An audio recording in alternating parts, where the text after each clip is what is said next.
भारत माता की जय हो। आज 26 जनवरी 2025 है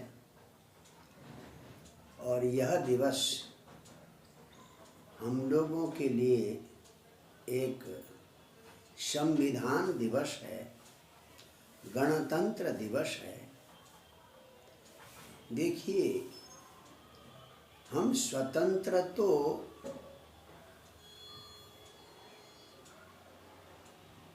47 को हो गए थे, 15 अगस्त 47 को हो गए थे, परंतु स्वतंत्रता क्या है?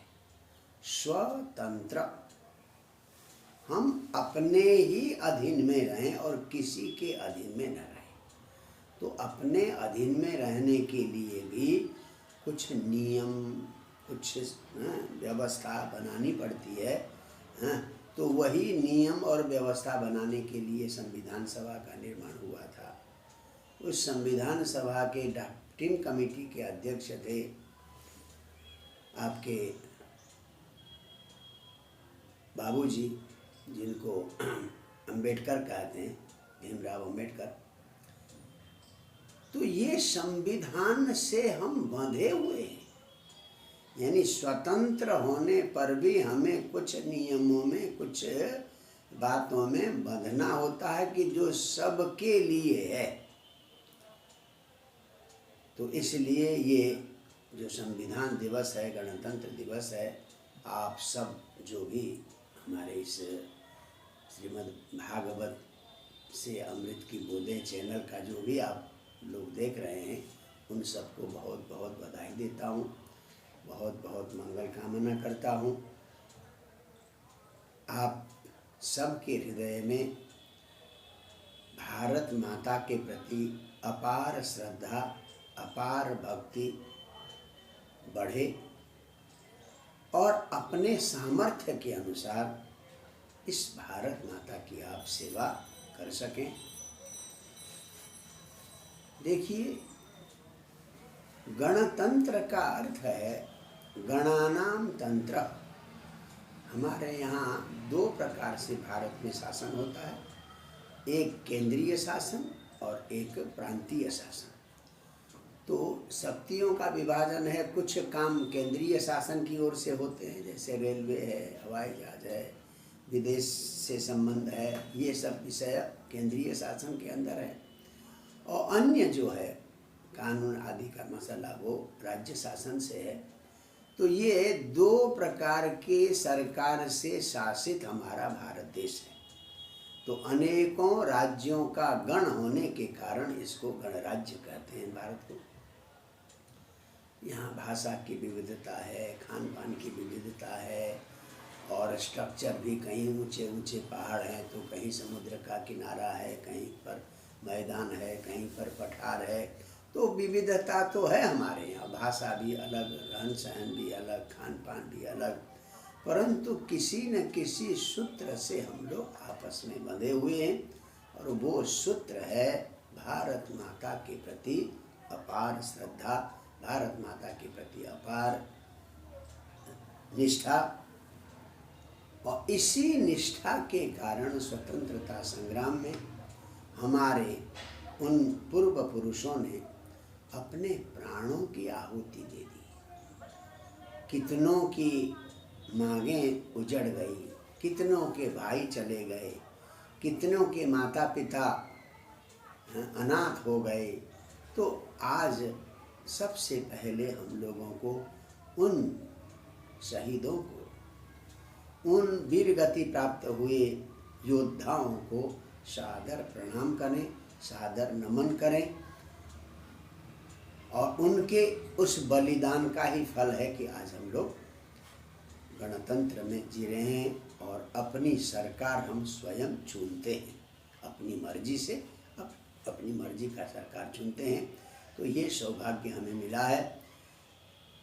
इसमें दो चार बातें मैं कहना चाहूँगा। हम राजनैतिक दृष्टि से तो स्वतंत्र हो गए, राजनैतिक दृष्टि से हमारे पास संविधान भी है, परंतु मानव जीवन केवल राजनैतिक सिद्धांतों से बंधा हुआ नहीं, उसकी कुछ सामाजिक पृष्ठभूमियाँ होती है, कुछ वैचारिक पृष्ठभूमियाँ होती है और कुछ पारंपरिक पृष्ठभूमियाँ होती है, सांस्कृतिक जिसको कहते हैं। तो मुझे ऐसा लगता है, बेशक राजनीतिक दृष्टि से हम गणतंत्र हो गए, स्वतंत्र हो गए, हमारा संविधान है, परंतु वैचारिक दृष्टि से, पारंपरिक दृष्टि से और सांस्कृतिक दृष्टि से अभी हम उतने स्वतंत्र नहीं हुए।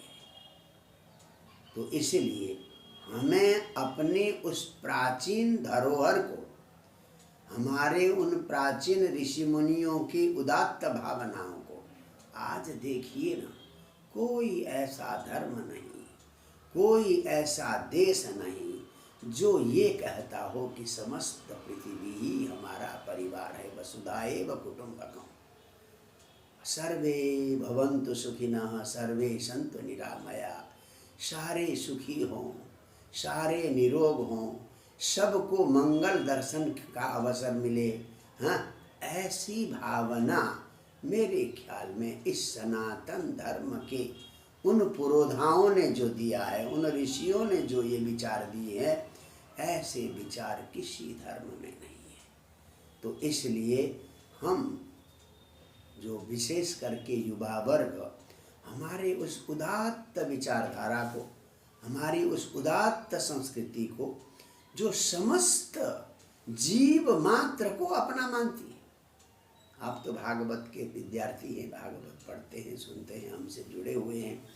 भागवत का तो कथन है कि चर अचर दोनों में, अचर माने पेड़ पौधों में भी उस आत्मा का प्रवेश है, तो उसमें भी हम अपनी ईश्वरीय सत्ता का अनुभव करते हैं। तो हर जीव में, कीड़े मकोड़े से लेकर मनुष्य तक, हाथी घोड़े तक, सबके अंदर हम उस चेतन का, उस आत्मा का अनुभव करते हैं। वो आत्मा क्या है? वही परमात्मा है, वही ईश्वर है। तो इसलिए सर्वत्र ईश्वर दर्शन की जो धारणा है, वो शायद कहीं पर किसी और धर्म में, किसी और संस्कृति में नहीं है। तो हम अपनी संस्कृति को पहचाने, हमारे ऋषि मुनियों ने कैसे विचार दिए थे, क्या बातें रखी थी, क्या भावनाएं रखी थी, हाँ, तो उसको समझें। मैं सोचता हूँ हमारे इस सनातन परंपरा में संकीर्णता नाम का तो कोई शब्द ही नहीं।